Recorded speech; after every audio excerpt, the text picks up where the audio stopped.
So let me share a couple of things about this man. Background education, because it's better if you know everything. And again, if I could please ask, I know because after the panel, everybody gets into great conversation. There you go. Awesome. Okay.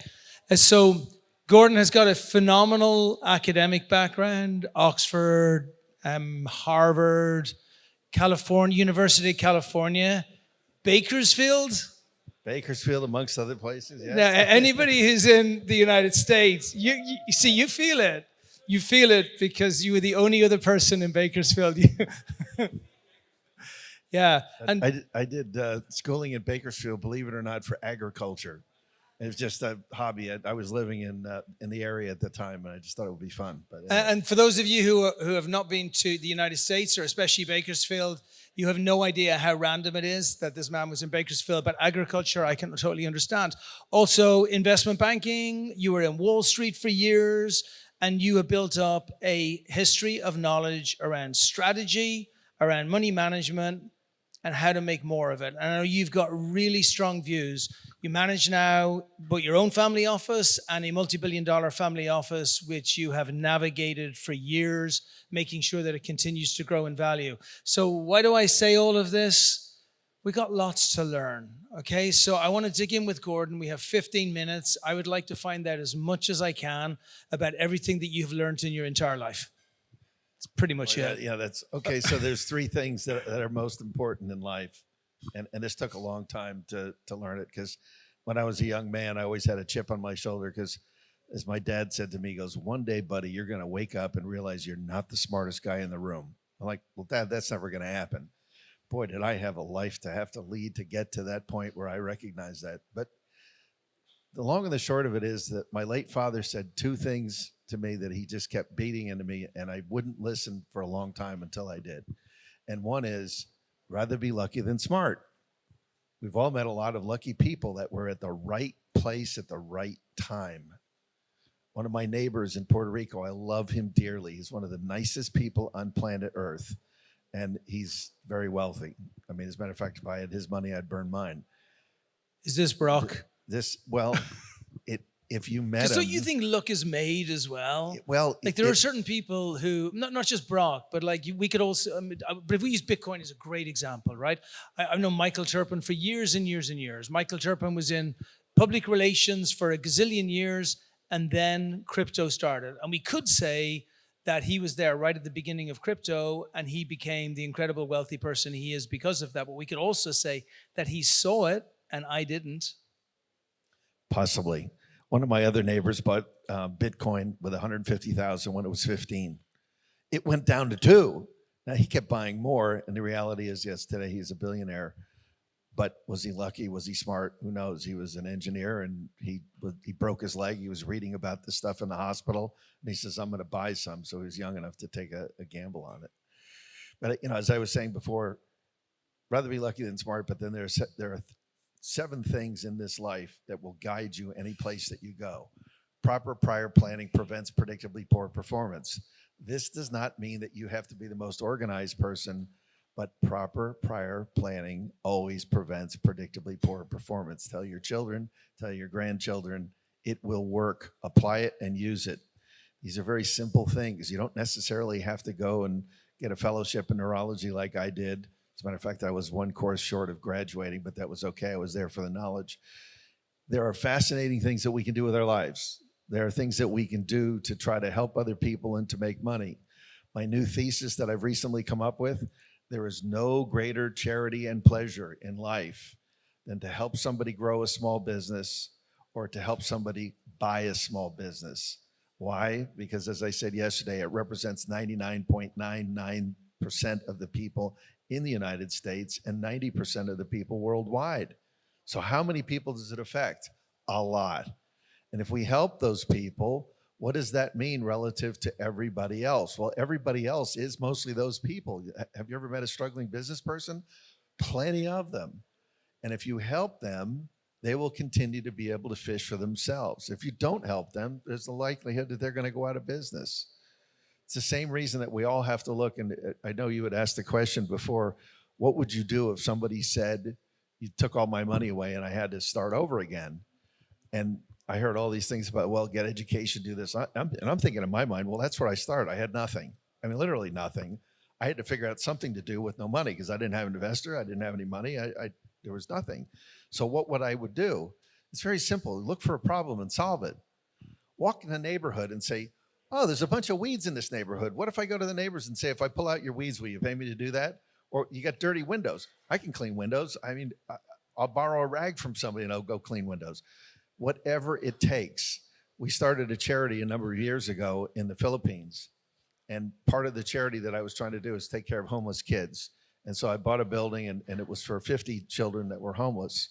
And the fun thing about this whole project is that my vision is that we were going to go in this little town called Pampanga, and we were going to clean the streets using a pressure washer with kids. And when you clean the streets, you'll find that your business goes up somewhere between 20 and 30%. And the shop owners that would pay us to do this, for all these were kids, and when I say kids, 8 to 12 years old, but we were teaching them a work ethic, and they weren't getting paid. We were getting paid, and it was offsetting some of the costs that we had to run the facility. But everybody had a meaningful job. Everybody got a chance to work in the kitchen. Wash dishes, yes, because you may not know how to cook. You may be too young to cook, but it's okay because it gives you the wisdom of saying, I can do this. I can do something. I can be productive. Because what happens now is, especially in wealthier families, and I see it all the time, is that the children are so entitled. They don't know what it is to really work. They get an allowance because they think they're entitled to that. And that's really not helpful for them or for you. I mean, even if it's a job that you say is really menial, it's okay because it gives you work ethic. It gives you the reason to do something. I had a short stint where I was a little bit of a restless child and I had some disciplinary issues, and my parents sent me to boot camp for 10 weeks. I got to tell you, boy, I got with the program pretty fast. I learned how to clean the latrines better than anybody else. I learned how to make my bed properly. I learned how to polish my shoes. I guess my claim to fame in that, how many people have ever gotten into Thunderbird 1? Guess how I did that? I got to clean the inside, okay? I mean, that was as far as I got a ride in it. But the bottom line is you earn your way up, because latrine duty kind of sucks. KP dishing, that's not so great. But detailing the inside of Thunderbird 1, all right, that was kind of fun. It was just like, well, it's hot and it's not pleasant because you're out on the tarmac, but you're there polishing it and you're saying, wow, take a picture of me in this. I want to actually, first of all, let me move a little bit closer. I think two handsome men can sit beside each other while feeling very comfortable with our masculinity, right? And I want to just really focus on a point that Gordon has brought up here, because I think sometimes, and certainly in the United States and certainly in California, one of the things that really drives me crazy is when people talk about, well, these people are rich and that's really bad. And there should be some form of guilt in place because somebody has worked hard at life and we're really poor, and that's really terrible because, you know, we're so unfortunate and woe is us. And what you're hearing from Gordon is, everybody has it within their own hands. There are so many problems out there. There are so many things that are not being done properly. It's not even about cleaning the underneath of ships to see if there's any barnacles under there. It's everything.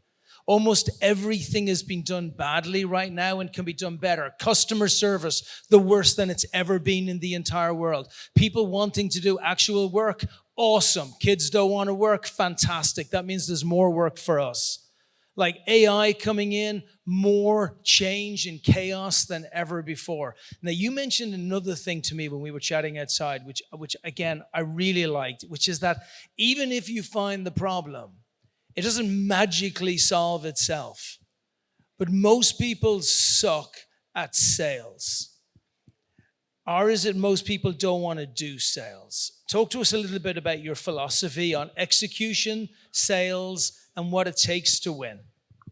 All right, so in my life, I've probably built and sold at least 100 companies, maybe more. And in every one of them, and the reason that they were all successful without one question is because I did everything completely opposite of what they teach you in Harvard. I went out and figured, can I sell this? Because not every time that I tried to sell something did it work. And I never started those companies because I couldn't sell. It's like, why would I want to go through and build a company and then try to get sales and fail? And I spent a whole bunch of money and time. Whereas if I go out and I try to sell something, it's not even a company yet. It's an idea. It's a concept. Well, I don't have to have a failure there. When I say I have to have a failure, if it doesn't work, it doesn't work. Why doesn't it work? Sometimes it's timing. Sometimes you just got the wrong product. It's hard to say what it is. But usually the easiest things, the things you're going to make the most amount of money are things that need to be solved. Things are possibly very mundane. In the AI world, it's more about empowering proper agents. Has anybody called and spoken to an agent? How terrible most of them are? That's just because their programming is wrong. They need to learn from somebody who used to run a boiler room. I used to do that too in another life when I was in investment banking business. I worked at Bear Stearns, and we were basically a glorified boiler room where, the Dow was 600 going sideways, and we were all on the phone trying to call and beg shopkeepers, the pizza joint, whoever, buy stock. I didn't even know what it was. But the reality is that you learned how to talk to people. You learned how to get them to take a chance and an opportunity, and that just paves its way. So building any business, whatever it is, I always advocate, go out and try to sell first. Even if you get soft orders, don't have somebody depend on you for delivery of a widget that you have no idea how to build. But if it's a service or something that could help them, it's a really great opportunity for any entrepreneur, especially who's seeking money or pre-revenue. Go out and get some contracts. Get that level of interest, as opposed to telling me that the demographics are such that, there's $30 trillion changing hands over the next 10 years of entrepreneurs, which is probably a fair number. Doesn't mean you can't take advantage of it, but you may want to ask some of those entrepreneurs, well, what are you going to do with your money? What are you going to do with your business? And go to 10 or 20 different ones. And don't go to high-level guys. Go to guys at the pizza shop. Every pizza shop in America, I say everyone, the average pizza joint in America, there's 45,000 independent pizza joints. They do $1.2 million a year. Okay, it's a small business, but the guy's doing over $1 million in sales. He knows a little bit about business. Maybe he's only making 100 or 200 grand, but the reality is you can ask him a question. It is a viable business. What if somebody showed him how to do it a little bit better? In other words, answer the phone better or organize their deliveries better. Could he leverage that to buy a second pizza shop? Maybe. Could he leverage it to start a chain of pizza joints? Possibly. What about reviews? You look at reviews online. That's the easiest thing to manage on planet Earth. If your reviews suck, I don't care if your business is full. When you go to sell your business and somebody looks at it and says, your reviews suck, it doesn't matter that you got a line out the door for whatever it is that you're selling, but your reviews suck. And you know who looks at that? The banker who's going to finance for me. What are the 3 C's of lending? Credit, collateral, character. And character is defined now by your reviews on the internet. Wow, what a big deal. So one of the 3 C's in the banking is going to say, I'm not getting that loan. Doesn't matter how busy it is. These are fundamental things that most of us overlook because we're trying to apply statistics and calculations that, maybe may or may not happen. And character is the first, by the way. Most investors will invest based on gut and then spend the rest of the time trying to convince themselves not to do it or to do it based on logic behind it. I'll tell you a quick little story. I made an investment into a guy called Matt from North. I got on the call with him. I heard he was a good entrepreneur. I didn't know much about him. He hadn't had his company for long. He was based in New York. I said to him, hey, I want to chat to you about investing into you. He said, it's between 9 and 11 in the morning. I make all of my cold calls between 9 and 11 in the morning. I'm not wasting any time talking to an investor at this time. I said, you don't need to. I'll invest. I'll send you the paperwork over. We don't need to do diligence. This is the difference in what Gordon is talking about between talk and execution, talk and do.